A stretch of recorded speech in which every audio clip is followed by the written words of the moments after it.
I think I knew I was different from pretty early on. I am gay, and growing up in a Catholic household, being the oldest son in a Catholic household and being gay in a really rough neighborhood, in a rough lowrider Mexican neighborhood, was really hard. So I hid my gender identity and my sexuality, and I cry really easy. I'm a little kind of a softie. And so that's hard in a bad neighborhood. There was two parts to me. There was this guy that was kind of gay, and he knew it, and I really liked boys a lot, but there was this young man who knew he had to be a certain person for his family. So I hid myself, and I felt lost and really alone. I did get molested when I was really young, from 5 until I was 12, and that made me feel even more isolated. I carried a lot of secrets, but I just thought that was normal. I had a really violent breakup with my family when I was 19. I went to go live with a family, and they said the only rule is I had to go to church. And church was a great place to hide because I could just be, I didn't have to have sex with girls, and I was a good guy for not having sex. And I don't know how I fell into it, but over a course of years, I got involved in the church, and I got into ministry, and I actually became a minister at a church. And ministers get married, so I got married.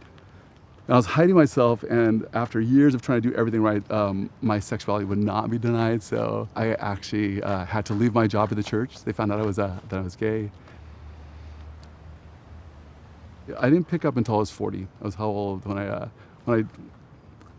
couldn't be the guy that I thought people needed me to be. I needed to be who I really am, and that guy is a gay man. And I didn't know how to be a gay man. I only knew how to hide. I'm great at secrets, and I was afraid to tell people I was gay. And so when I went online, these guys said, just come over here and you can do this with us, but you have to get high. And I was afraid they were gonna kick me out. And I was self-conscious about my body and felt really insecure. So when they handed me that pipe, I wasn't gonna turn it down. When I took that hit, I didn't care about anything. Nothing bothered me. You know, I wasn't afraid of anything in the world. And I should have been, because I stopped having safe sex really quickly. I'm invincible when I use, and so I can have bareback sex, and I'm gonna be okay, and nobody's gonna have syphilis, and nobody's gonna have whatever they're gonna have. Everything's gonna be perfect. I'm invincible, and I'm smart.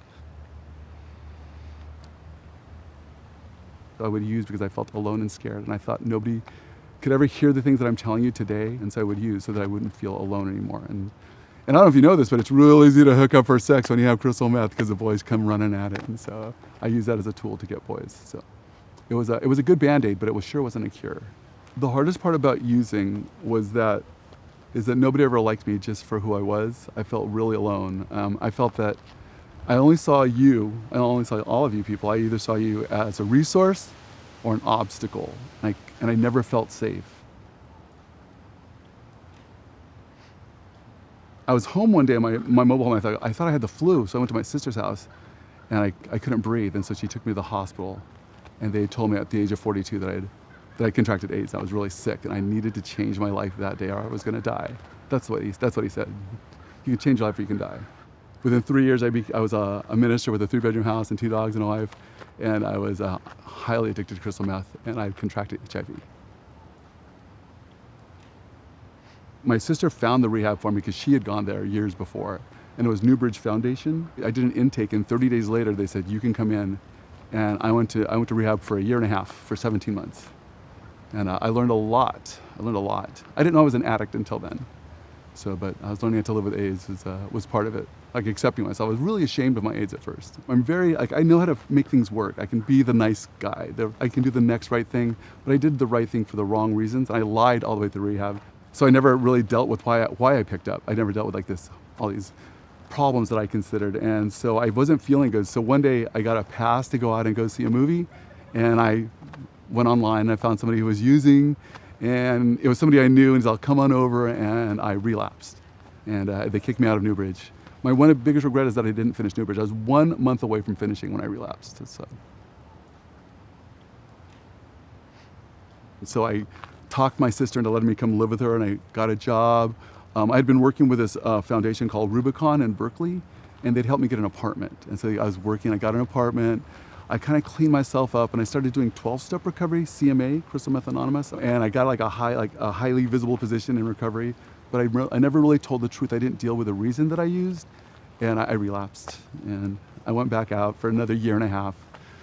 And then things get really bad really quick with me. I always end up in intensive care. It's always the same thing. I get there, and I wake up, and they're like washing me, and I'm just lying with all these wires. And tubes, and I keep saying to myself, how did I get here? How did I get to this place? And they're like, you have 88 T cells, George. I had cryptosporidiosis that time, and they go, if you don't change this, you're going to die. And I would always say, I'm going to change, and I would never, ever change.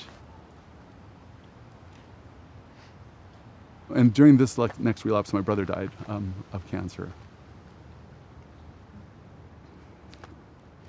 And I wasn't there, I didn't want to deal with it, so I just started using more.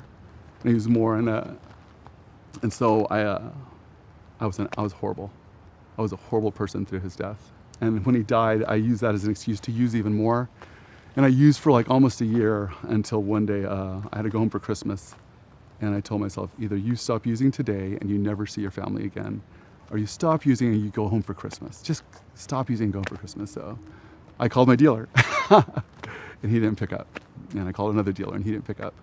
And then I passed out. And I woke up, it was December 18th, 2015. And that was my first sober day in a really long time. And that's how I got to this place today.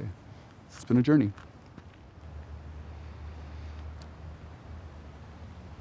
The most rewarding thing I think in recovery has been the sense of family, the sense of belonging that I have with the community. I used to walk into a room and I would feel alone, like I didn't belong anywhere.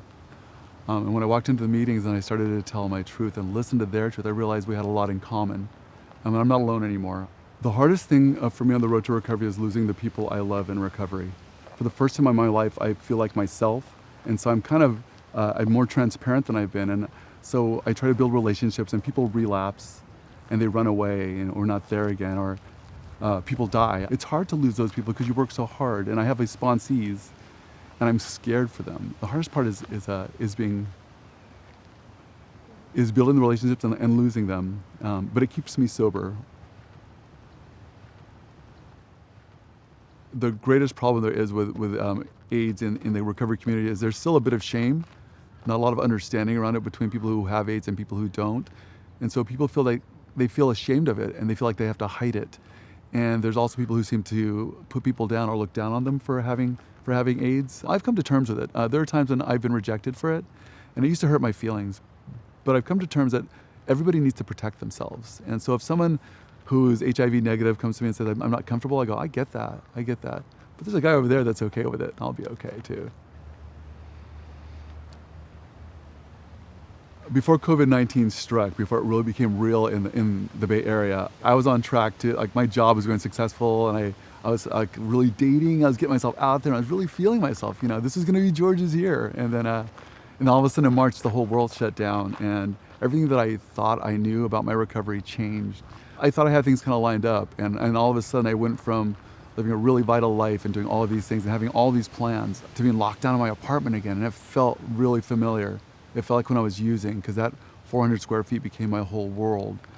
And I thought about using really hardcore. And I hated the online meetings. I knew that there were online meetings, but if I felt isolated, there was a barrier between me and my recovery. There's not the same kind of camaraderie and brotherhood that there is when you're in a room and you can feel the energy of the people around you. But I have a choice. I can either figure it out and do recovery this way, and I can compromise and I can live, or I can make an excuse and pick up and go back to where I was, because those emergency rooms are still there. There's another ICU waiting for George if I get sick again. But the truth is that every time I go out, I'm a little crazier, I'm usually a lot older, and I'm a lot sicker, and it takes me a long time to get better again. I promised myself that I wouldn't make my mother bury me. That helps me.